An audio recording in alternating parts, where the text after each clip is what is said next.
Dan, thank you very much for coming and sharing your story with us. You're welcome. I love how you have been sharing it in pieces publicly. I love how you have turned to writing to deal with some of the grief that you've been going through with the loss of your mom, who's a very special person to you.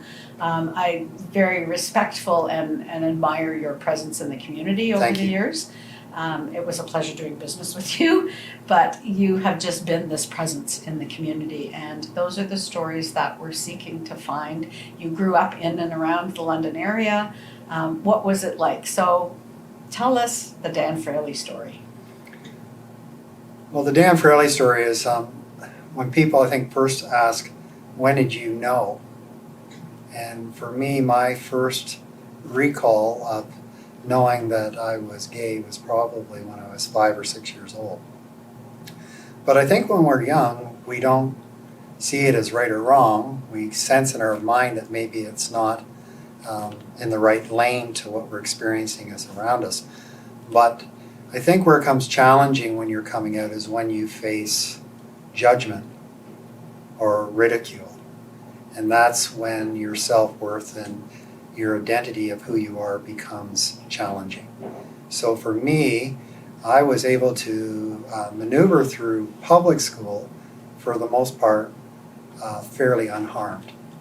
I think there were people who might have suspected I was gay, but it was never anything that was questioned or pushed on me. But it was in high school, in the first year of high school, where I experienced bullying. And that was a new phenomenon for me because I had come out of public school as the president of student council. You know, I conveyed a lot of the social events and had a bright light shined on me without much harassment or ridicule. And all of a sudden I land at Medway High School and I'm confronting being bullied almost every day. And I just want to share, I think that was also challenging on some of my friends because I had close friends from public school who came to high school with me. And I think a lot of them were struggling as well because they saw not necessarily the physical harm, but the emotional harm that I was experiencing. But like myself, they just didn't have the skill sets to really help me. They would certainly didn't shun me, and I was still welcome at the library for library chats or social events, but I think there was just this real blank space that no one knew how to navigate or have that conversation. And when I look back, I think what is also disturbing, but you heal from it, is that there was a real lack of leadership from even the teachers in the adult environment around me. It was almost like, well, if we don't look at it, it will go away. Or this is just part of growing up. And I think as you get older, I look around me, and if I see anybody that's disenfranchised or bullied, regardless of their walk of life, it really annoys me, and it is a trigger. So if I'm driving down the street and I see someone being verbally abusive to their girlfriend, or I see two boys roughhousing and someone's being physically abusive to the other boy, I mean, I'll stop the car and go, hey, what's going on here? And this needs to stop. Now I realize it gets a very tricky focus to navigate it sometimes because you don't know what trouble you're getting yourself into. So I just think that from a kid growing up and being exposed to that type of bullying, I've lived my life very sensitive to how other people are treated. And also somewhat gobsmacked at the number of people that will sit outside that circle and not say anything. And then, you know, I will share that the highlight of that time at high school was actually when I graduated, because I felt I could put that chapter behind me. And then when I attended Western and Huron College, interestingly enough, there was still a little bit of outing or teasing, but not to the same magnitude. The bullying at high school at times was really over the top. And when I look back now, I think sad for me and sad for that person. I'll share with you that my husband and I had purchased a trailer up in Kincardine, and one of the routes that I would take up to the cottage was down Denfield Road. And I identified the property house owned by one of my tormentors from high school. And one day I saw him out in the cul-de-sac cutting the weeds. And I stopped the car, and he stared at me and I stared at him. I don't think if he really knew who I was, and I was just trying to gather my thoughts and decide, do I get out of the car? Do I say something to this person? Because this person was truly a terrible individual. And then I just kind of composed myself and thought, no, I don't think I want to give that individual any more energy. And I drove away. And I reflected back on that and wondered, maybe I should have got out of the car and had that conversation. But I think as gay people, and I said this to someone even a week ago when they were talking about things, I said, we're always coming out. Coming out isn't something that just happens when you're 12 or 13. My God, I'm 65 years old and I'm still coming out. I can be in an environment where someone says, oh, how's your wife today? And I go, well, I actually don't have a wife, I have a husband. And there were times in my life where I didn't say anything and I avoided or I skirted the conversation, or I'd say, well, my partner's fine, trying to kind of leave it loosey-goosey. And then you just get to a point where it's like, well, you know what? No, I don't have a wife, I have a husband. And I will say, for the most part, the reaction has been positive and supportive, because I'm not offended if someone's not embracing my life, as long as they provide me respect. I think the pushback is when all of a sudden you're saying, okay, well, you may not want to understand, or you may, within your own upbringing or religious beliefs, be okay with this. Well, you can have your opinions, but provided you're not bringing harm to me or being mean to me, and we can respect each other for our differences, we can move through this. But I think to your point off camera was, we're kind of getting into a world now where it's getting very visceral again. And so people are, strangely enough, after so many years of making this wonderful path forward, we feel like we're getting pushed back. You brought a point up about the passing of my mother. And I won't get choked up, but I will say this. My mom, even the year before she passed, when I was out visiting one day, said, Dan, I'm really worried for you and Michael. And I said, Mom, what are you worried about? And she said, well, Dan, the world's just going backwards, it seems.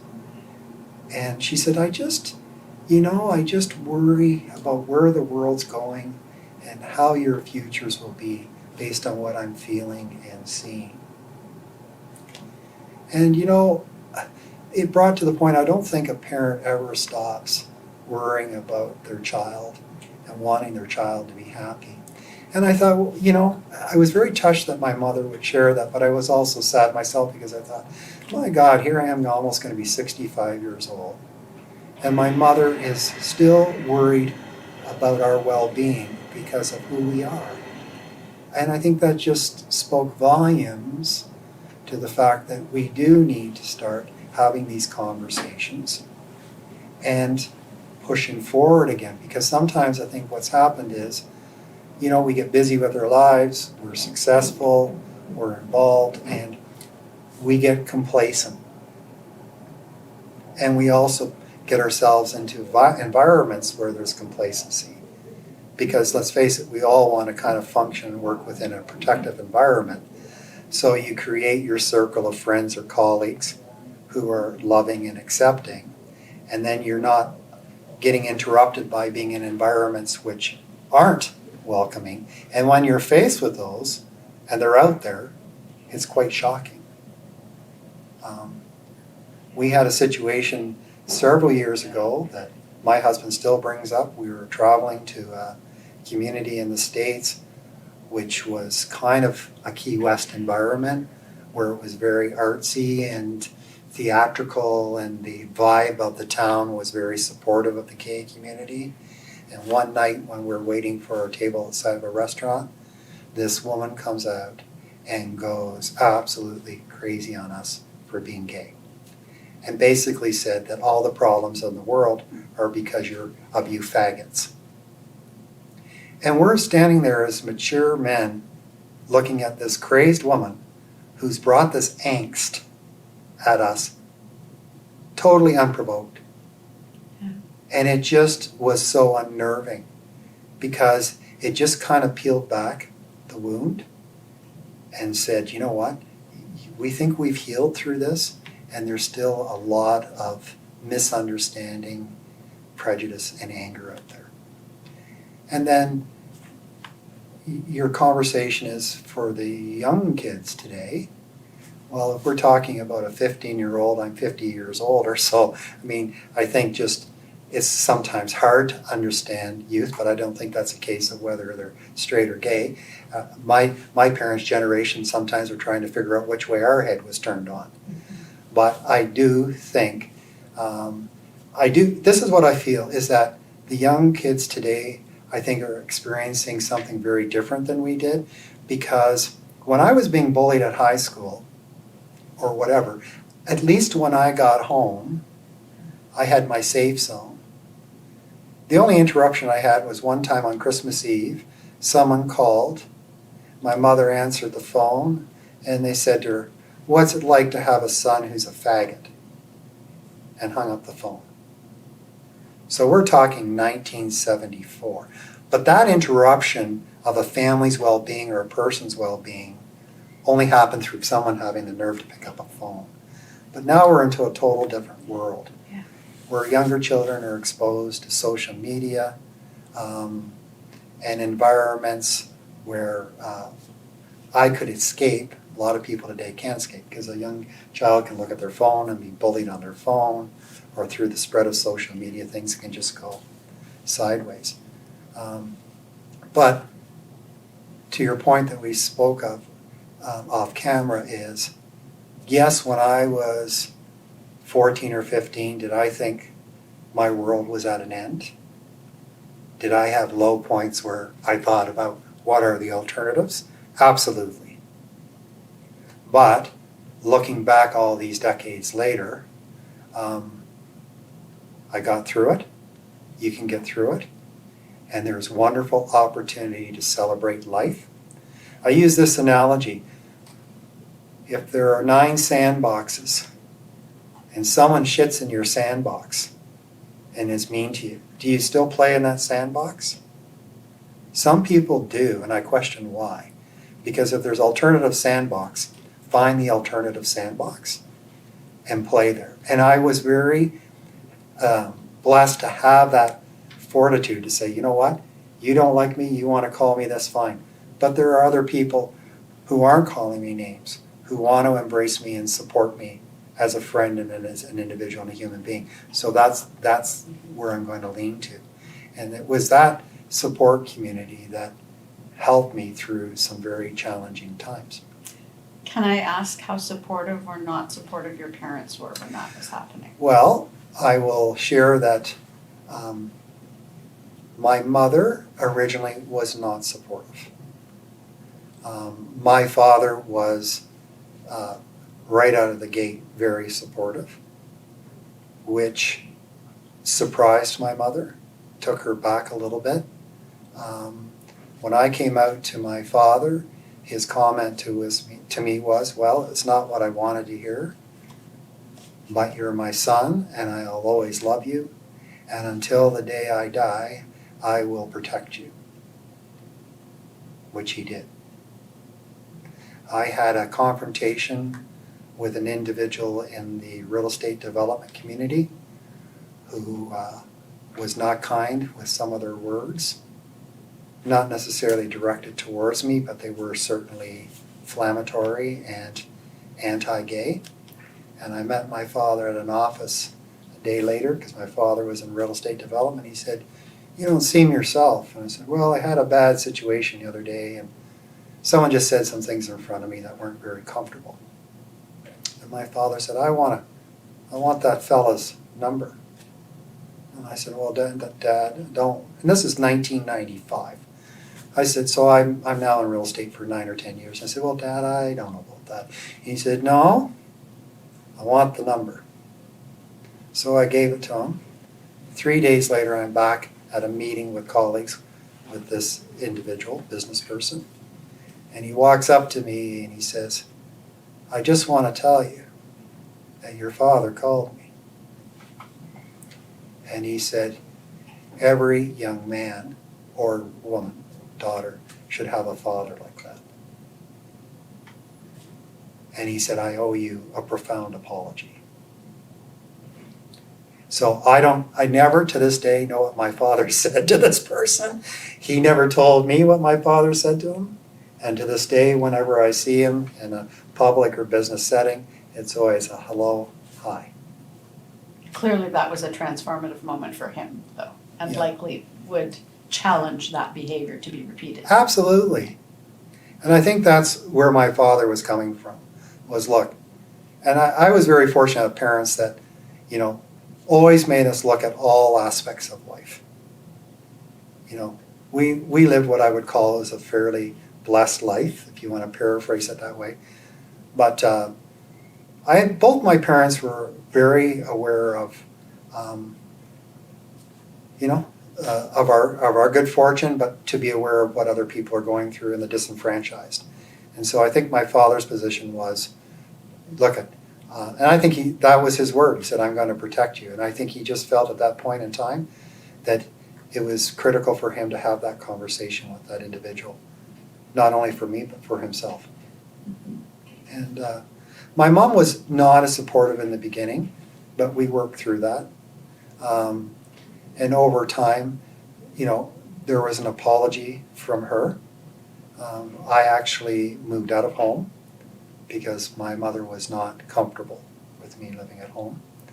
She asked me to attend Christmases and special functions, but I was never to bring up anything about my lifestyle. It was off topic. And about a year into that, I had a little apartment in Old South in the village.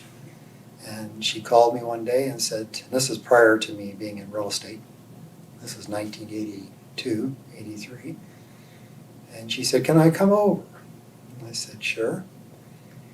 And I did have some friends of mine who really felt, given my mother's reaction, that I should just blow them off, move to Toronto, start a new life. And I said, no. First of all, because my dad was accepting, and I said, no, I want to give my parents time on this. And about a year later, my mom called me. We had seen each other, but again, only for special functions. And she said, can I come up and see you? I said, sure. And she came to my little apartment. She brought a little housewarming gift, sat down on the couch beside me, looked me right in the eye and said, will you forgive me?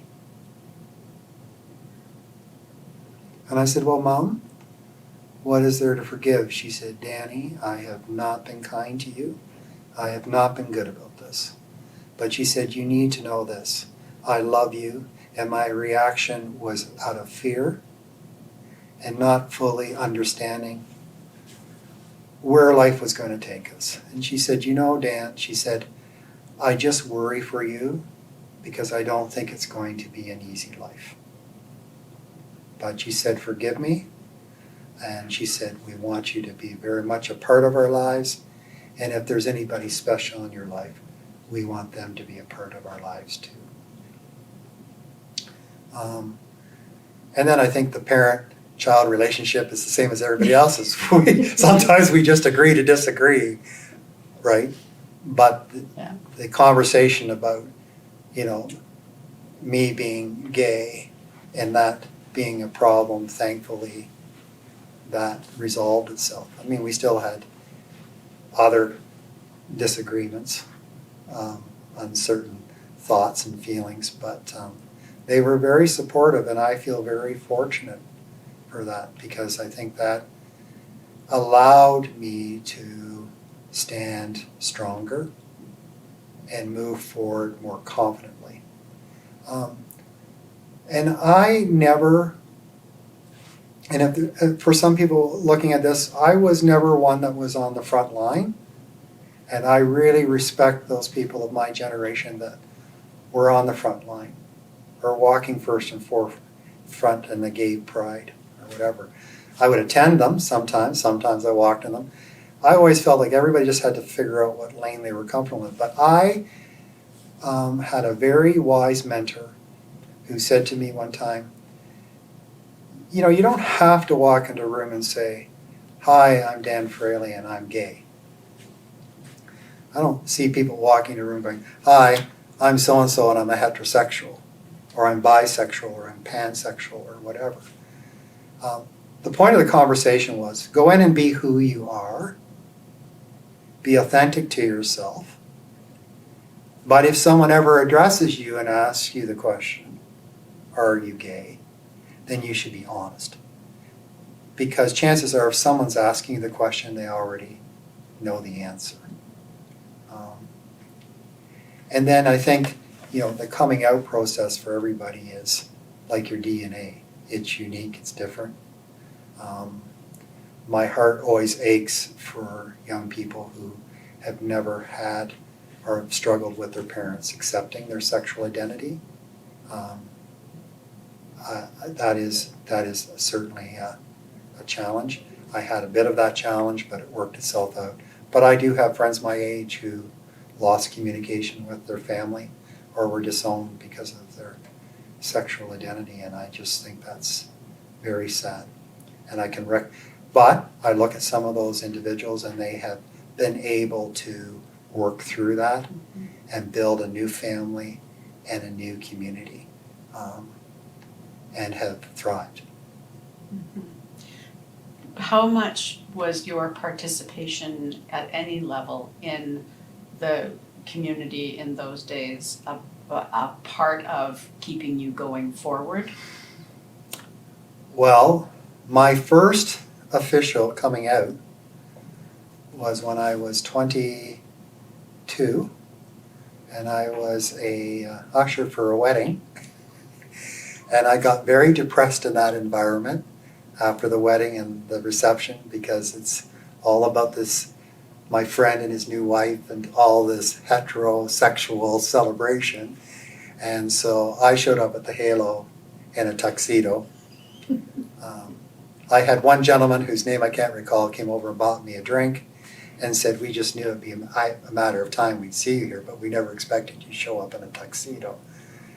Now, many times later I showed up in drag, but for my first appearance I showed up in a tuxedo. I felt absolutely exhilarated. It was like a drug. Going to the Halo was really nervous for me because it was this entity kind of parked on the corner of Colburn and Pall Mall. Yeah. And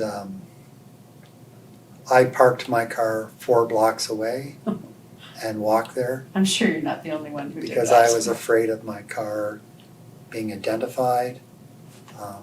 Came in, very nervously signed in, but had this wonderful euphoria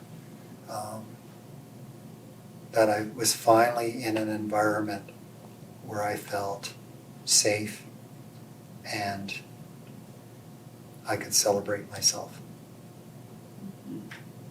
And there are many people of our generation asking for that space again and wondering how it came to be lost. When I asked Mary, she said people just simply stopped coming because there were other bars that were opening downtown that felt like, or they were gay bars and felt like they could be safe places, and maybe ultimately determined that it was an oversight to have closed Halo when they did. Well, you know, this is an interesting crossroad here because I was actually the realtor involved in the sale of that building. So I represented Halo when we sold the building. And there was just a drastic decline in attendance. So as it was no longer sustainable. So there was a decision to sell the building and take the capital from that building to invest in the community in other ways. I think the conversation we're having about that as a gay community is no different than conversation even the straight community is Mhm. having. You know, what happened to the Latin Quarter, you know, yard of ale and pot of beans and some cheese spread, and, you know, what happened to that Friar's Cellar. Friar's Cellar. Oh, that was my husband's favorite, right? And the Cherries Jubilee. Yeah. I mean, there were, you know, Tanya Oje had the Singapore, you know, that was at the bottom of the Sorrenti restaurant, where a lot of the gay community hung out across from the theater. There was Halo. There was a couple other bars as well. I think one of the most, I think it's long, there was Lavish a while ago. Mhm. But I think that's a phenomena that's just not unique to our community. It's unique to all communities. I have a dear friend, Vicky, that I grew up through public school and high school with, and we're all turning 65 this year. And God bless her, because it's Vicky who pushes to say, hey, I'm thinking about coordinating a lunch for a group of us that went to Centennial and through Medway to get together and catch up. But even when I talk to some of my colleagues, you know, that would talk about when, you know, you go to the bar to hang out and socialize and have fun, and it's changed. Mhm. Now, for our generation, I don't know, because I can't speak to the 20-something-year-old and what are they doing for socializing. Mhm. For us, socializing in the 20s or 30s meant going to a bar. Mhm. That's where you're going to maybe meet someone that you liked, maybe, quite frankly, hook up with somebody. Now you just look at your phone and decide who you're going to hook up with. And, you know, I will share this with you that I've done some mentoring. I've had some young gentlemen reach out to me, even within my own profession of real estate, who have said, hey, could I meet you for a coffee or go for lunch? I just want to talk about the coming out process and the profession and how it all works and just life in general. And you know, what I found really tough was these gentlemen would always say to me, you know, it's difficult to get to know anybody now. And with these online apps and Grindr and stuff, you know, we're going right to the pics. You know, we're not, hi, what do you do for a living and what's your philosophy about life? It's like, I want to see the pics, right? Where I must admit, I mean, if I was hooking up with someone, I was usually stripped naked and had the sheets pulled up over top of me. So the poor buggers, when they were wanting to come to bed, they didn't get any glimpse of me. They had to get under the covers before they saw anything. So it's just a different but I think what I'm just saying is, I think these young gentlemen were all just saying, I think I want more than that. I want more than just the hookup. Yeah, hookup's nice, but I want something more than that. And so I think it speaks to your point is, where are we creating these places for conversation, for connection, Mhm. Mhm. where you can feel someone's soul and hear it? I mean, yeah, the bar at Halo is loud, but you can still lean up at the bar and have a drink with someone and get to know a little bit about their headspace and how they thought. And that was part of the reason why we started the retro dances, because the volume of the music is lower so that you can still have a conversation with people. It's still dance music and it's, you know, Yeah. but you don't have to yell at people for precisely that reason. And they've been very well attended. You know, people are surprised at how easily these strangers meet and come together, and people whom they normally wouldn't choose to go to something with are there. Right. And we all played in the same sandbox analogy, and it worked out just beautifully. Yeah. People had a good time and said, when's the next one? Yeah. So that I think is what's missing and what people are really looking for. And there's other ways that we can do that. It doesn't have to be over a dance. But it takes the coordination. And in your retirement years, that's kind of not what you anticipated doing. But what I'm hearing from people is the desire is strong enough that they are now coming forward and saying, we're willing to volunteer to make that happen. If we can find a place, if we can have somebody that we can go to as a coordinator, then yeah, we're willing to help make that happen. And I don't think that quest for being with your people ever changes in life. No matter what generation you're in or no matter what age you are, you're always looking for your people. And I think that, you know, when we had Halo, that was definitely the place to be able to do it safely. And it didn't matter if you knew anybody in there or not, you knew you were safe once you were within the confines of that wall. I'm not so sure that we know that anymore in certain places. Well, the conversation in general these days is, what is it safe to say or not say? Exactly. Okay? Yeah. Again, I'm not trying to diminish what we're challenged with, but I think this is an epidemic. Yeah. Of trying to find your community. And worried about what you can say or can't say. I will tell you a story that I found out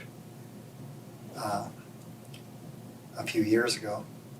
My mother attended an esthetician downtown here, and one day she said, this is the woman who owns the business. Said, oh, there are 5 or 6 ladies, you know, lined up in their chairs getting their pedicures and manicures. And the woman beside my mother's started talking about gays in a very derogatory way. And my mother turned to her and said, shut your mouth. And the woman looked quite taken back. And my mom said, shut your mouth. My son is gay, and he's one of the nicest people I know. So just shut your mouth now. And the woman who owns the business said you couldn't hear a pin drop in that salon for about a half hour. Oh, wow. Everybody was glued to their People magazine or their shit rag, you know, gossip rag, and wasn't saying a word. Yeah. And my mom's 5'11", so when she stood up on her heels and walked out, people stood to attention. And this gal, who I won't mention, but Dan, it was one of the most shocking but exhilarating moments that your mother just called that woman out right there and then. Of course, now we're a little hesitant to call out because you're not sure what the backlash is. Exactly. Or you're going to get videoed and then it's going to go viral. And Oh then, yeah, you know, there's who all- knows, right? Yeah, yeah, all of those things. Do you not think really what's going on here too is it's just, we don't want to lose our voice. Yes. We don't want to lose our place. I'm not trying to get sentimental here. I just hope when I take my last breath, and we all hope that we've helped someone change the course of their life to a better way. So I think these videos and these conversations are important because, you know, I always look at life as one pearl. And so in your day-to-day living and your conduct, and I don't know, I'm hoping the case, if there's, and I think there's a chap that said, geez, you know, he's professional, he's polite, he's caring, he's loved and embraced by people around him. That can be a life for me too. Mm-hmm. I think what happens is at the beginning we really get isolated. We isolate ourselves, and we get isolated in our thoughts. And then it's how do you give a young person that encouragement to say, you're not alone, others have taken this path and we've come through it. But you know, again, it's a cliche, it's easier said than done, and you don't want to sound cliche about it because it's not easy. But life in general isn't easy. Well, and I think part of the frustration of the younger generation is, we thought we had moved towards acceptance and tolerance, and I think that was probably part of the impetus in Halo closing, Mhm. because it seemed like there was a move towards. We're all queer, we're all acceptance. here, and Exactly. it's all good. And And it's not. except it isn't. It isn't. No. And then the backlash is probably more vile now than it was for a long time.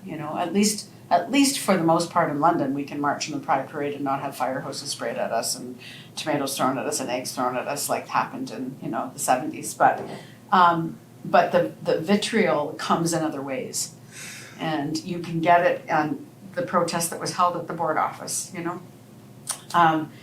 What's your sage advice for those kids who feel that frustration and that alienation, because why don't you just get it? Like, why can't I just be who I am and let that be? Why do I need to fight so hard for this acceptance? And what do you say to that? Well, what I've come to terms with is there's some people who will never like it or never accept it. Yeah. I've only invested energy in those who haven't accepted it or liked it because I felt there was value in that conversation or that struggle. So I've had a few friends who, when I came out, were not comfortable. Now I could have walked another way, said goodbye, that's history. Well, for some people I did. But for a few, I went, no, I want to have that conversation. I don't want to convince you. I just want you to get to a path where you can accept the Dan Fraley, the authentic Dan Fraley, not the Dan Fraley you want, or you think you had, the real Dan Fraley. Much like us in the room, you want the real Maggie, the real Dave, you know, and that's all. And I think as we get older, that's just really where you want to land, is be in the company of people who embrace you and accept you for who you are. And then there are some people who are never going to accept it. So I think what's difficult when we're younger, because I was this way, I wanted everybody to love me. Yeah. Everybody liked me. I want to be liked. I want to be loved. Well, even within our own community, I had people who didn't like me or love me. You know, and that was one of the pieces of advice that I gave my husband when I first met him, before we were husband. And he had just come out at the age of 40 and was sharing some of his intimate stories of coming out. And he was at his first gay function. And I said, you know, I just want to give you a piece of advice. And he said, what's that? I said, just think about who you're going to share these stories with. And he was quite taken back because I said, I'm not saying people here are bad, but even within our own community, different people have different perceptions and values. So who you share that information with could either be embraced or it could be pushed back against you. So it's like, think about who you tell your secrets to, right? Yeah. So I think what's also can be problematic is that when you have someone coming out, you're navigating two worlds. You're navigating the straight world, or whatever we perceive it to be, and then you're navigating the gay world. And sometimes that can be very struggling, and that coming out and coming to your authentic self is sometimes even the acceptance or understanding you want within what you feel should be a completely supportive community isn't. And how do you navigate that as well? So it's a real juggernaut because you got a lot of things going on. And, you know, when I've had conversations with people, I said, well, listen, you know what, it would be ideal to be white, Anglo-Saxon, male, straight. But, you know, if you would talk to that demographic, they've probably got issues with life and how they've navigated life. But, you know, when you look at the ideal of the pyramid, yeah, I mean, you come in on that top of the pyramid, you know, you've got pretty free reign and you're not getting too much pushback from anybody. And all of a sudden, as you start breaking down the segments of differences, then that becomes disenfranchised. I had one dear friend who was Jewish, gay, obese, and suffered from bipolar and schizophrenia. And I would sit with him. And he would be told, he'd say, listen, you think you got it rough. Look at what I'm dealing with. So we're all dealing with stuff. But I think for young folks, you're right. Sometimes it just, is there light at the end of the tunnel? Is there something better for me than what I'm experiencing right now? And to your question is, I would say, place your energy in the people who you feel are going to be most supportive and loving of your situation. There are lots of kids who end up being parented by a grandparent because they're not feeling the love and support of a parent, whether because they're gay or whatever it might be. So the thing is, seek the path that's going to feed your soul and give you the support you need to move forward to have a healthy and happy life. You know, you can sit across from someone for hours and you can place your argument, but if their mindset's already that they're not in that lane, then you're just wasting your time. So to the sandbox theory, I'm not going to play in a sandbox where someone wants to shit in there every day. Yeah. If there's another sandbox where someone says, hey, bring your toys and play with me, we'll have fun. I'm okay. And those are the environments that build your self-esteem and pull you up to deal with the difficulties. I mean, I think till the day you die, you're always navigating something that's negative or difficult. But then it's just a question of, what are your resources? How are you able to navigate that and get through it? When you're young, I agree. It can seem very daunting and overwhelming. Particularly, I think the thing is, when I was struggling was because when I was 12 or 13, 14 dealing with this bullying, I didn't have an environment where I could say, well, you know, I'm going down to the social council and you know, or there weren't posters about gay pride or P-flag, right? I mean, I drive by Centennial Central Public School because my parents' farm was on Medway Road, and I would just smile when I saw the pride flag flying, and I go, never thought I'd see that day, right? Yeah. That a school would be flying a pride flag. Now, does it mean total acceptance? Maybe not. But does it at least give you the signal that someone's open to the conversation? Absolutely. Because fear creates silence. Yes. So break the fear, break the silence, have the conversations. As hard as it is to do that sometimes. Absolutely. Yeah. And those conversations happen not only when you're young, these conversations happen later in life as well. I've learned to start some of those conversations now by saying, I need to have a delicate conversation with you. Are you okay with that? There is no judgment in this conversation, but it's sensitive. And I'd like to have this conversation with you.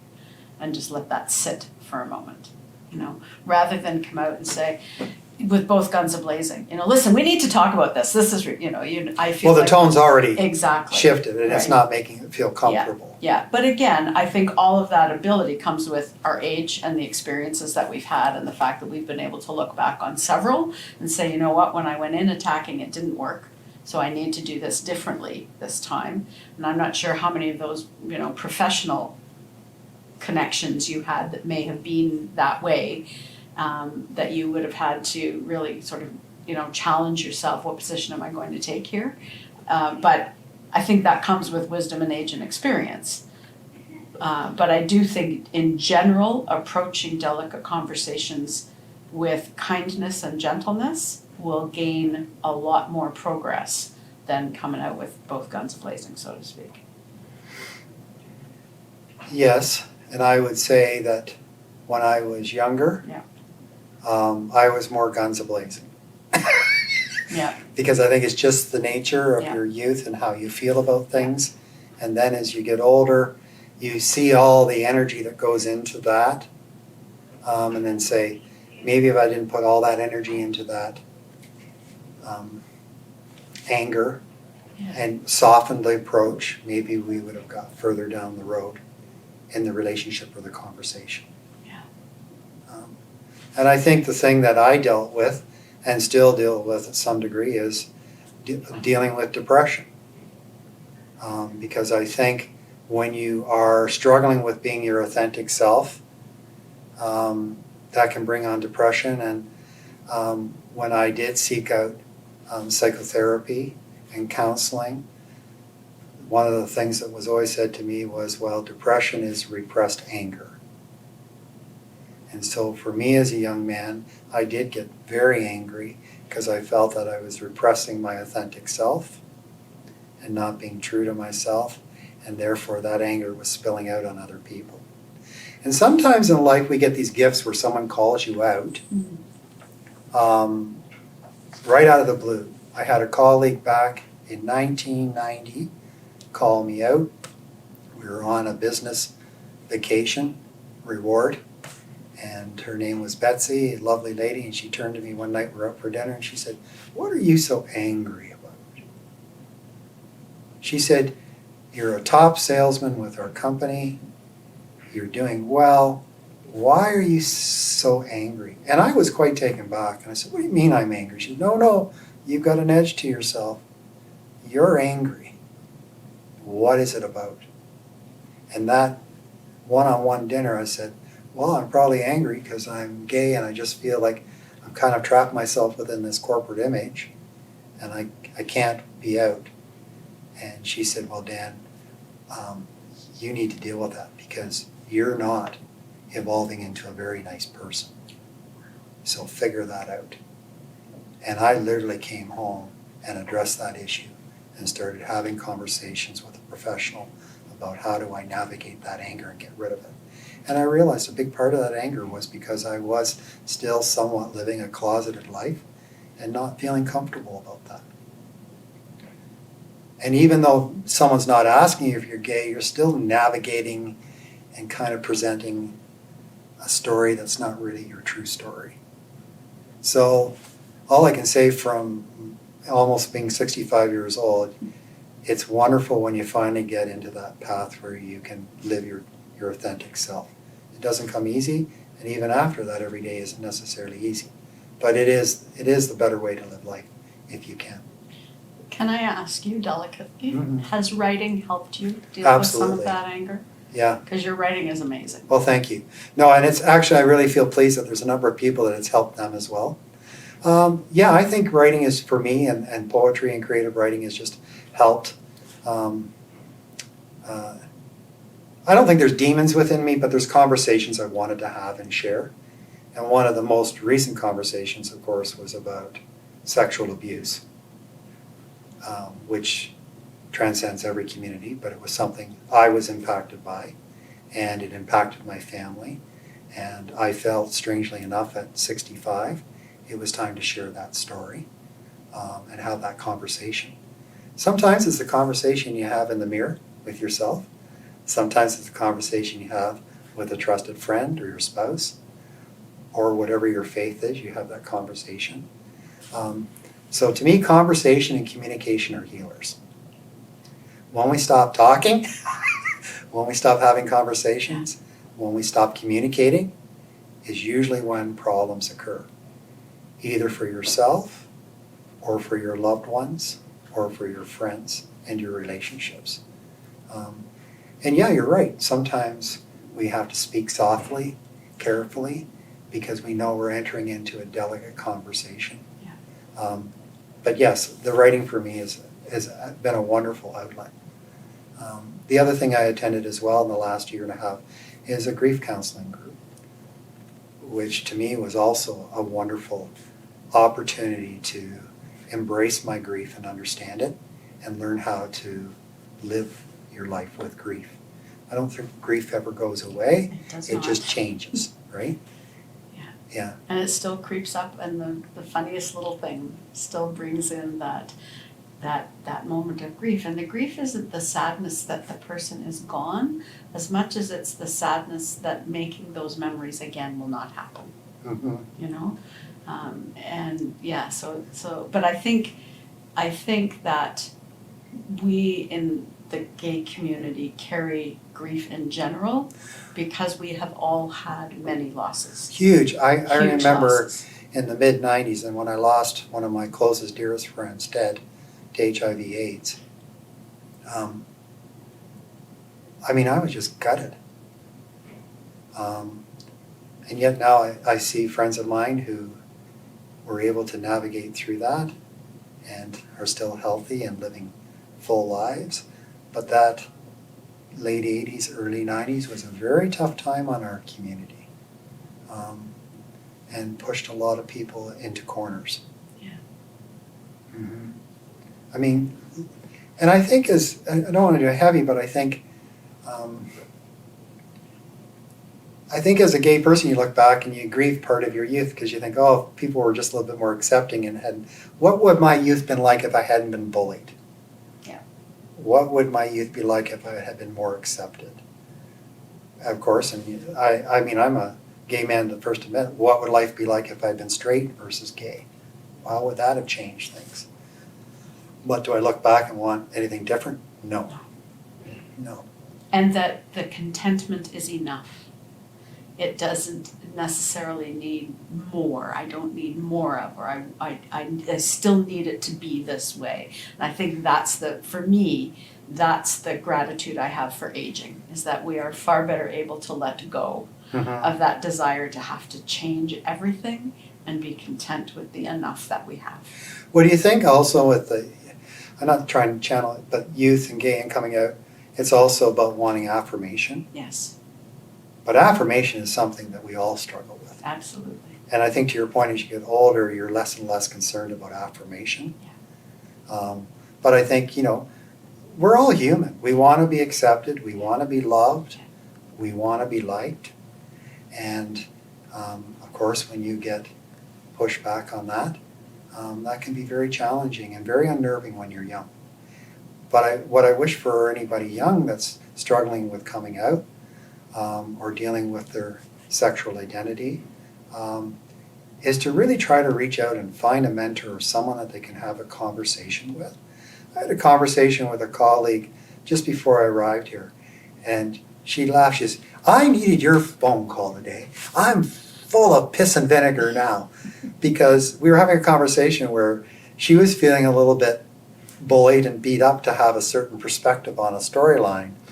And I said, you don't have to be apologetic for how you view this storyline. You have entitlement to have your view. And even though a family member wants you to play pretty and happy, if you're not happy about it, you're not happy about it. To my point, I think we're, sometimes even within the gay community, I felt this when I was coming out. There were certain contemporaries of mine that had expectations of what they wanted me to do as a member of the gay community. I'm paraphrasing, but, well, you should be at the front of the line in the parade, and you should be right out there. Well, maybe I don't want to be. Yeah. You have to do what's comfortable for you. But I think I commend anybody who wants to be right out front there. I mean, I've come a long way. I've dressed in full drag and gone out in public and pretended to be who I am. And shocked a few people. And you're lovely in drag. Thank you. Not with the beard so much anymore, but I was in Palm Springs one time and went out in full drag, went to the bar, went to a restaurant, had wolf whistles, had a few guys flirt with me when they found out my equipment wasn't what they thought it was. They kind of looked the other way and got all embarrassed. One spit his hamburger out when I showed him more than he wanted to see.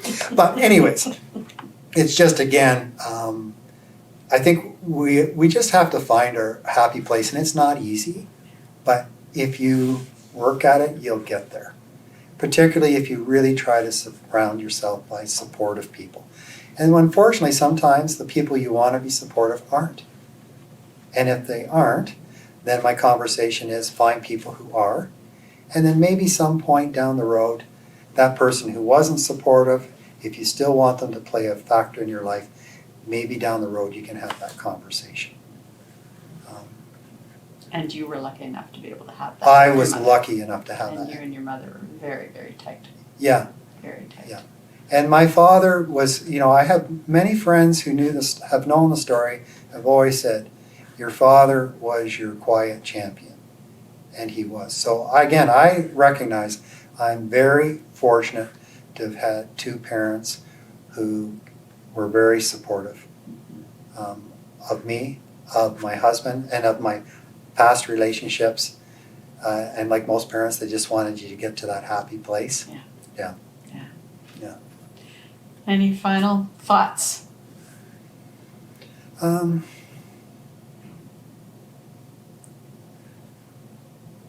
I think I just want to say that to any of the youth in the community looking at these videos is that my heart goes out to you. It's not easy, but you can get there. But I don't think whether it was 1980, 1990, 2000, 2010, 2020, or 2030, I don't think the story changes too much. You know, technology changes, environment changes, but the story doesn't change. That have faith in yourself, be kind to yourself, and surround yourself by kind people, and you will make it. And you will thrive and live a good life.